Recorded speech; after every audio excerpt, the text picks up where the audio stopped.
Welcome friends, today we are going to discuss about working principle of rubber dropper. For that we need one mug filled with water and a rubber dropper.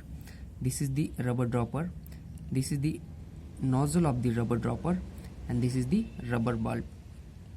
Now what we are going to observe here is when we press the rubber bulb, we can feel some air is coming out of this nozzle on our fingertip. When we immerse this nozzle inside water and press the rubber bulb, we can see few air bubbles are escaping out of this nozzle.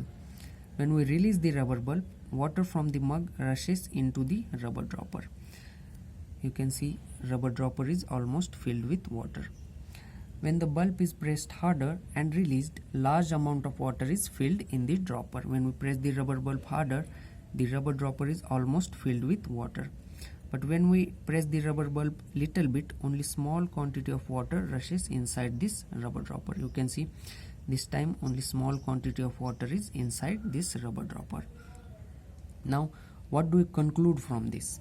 When the bulb is pressed, air from the nozzle of the dropper escapes from it and partial vacuum is created inside the nozzle. When the bulb is released, water rushes into the nozzle to fill this vacuum. And why does this happen? This happens because of the air pressure on the surface of water in the beaker.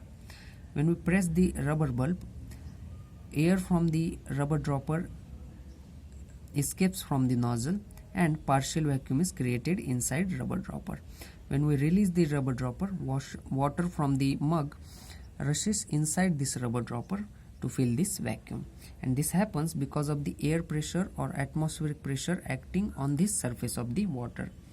The harder we press, the larger the amount of air that is pushed out and greater the vacuum that is created. As a result, more water is pushed in. So one thing that has to be understood here is water from the mug rushes inside this rubber dropper because of the air pressure or atmospheric pressure acting on this surface of the water and not because of the pressure of water. So water from this mug rushes inside this rubber dropper because of the air pressure or atmospheric pressure acting on this surface of the water. Thank you for watching.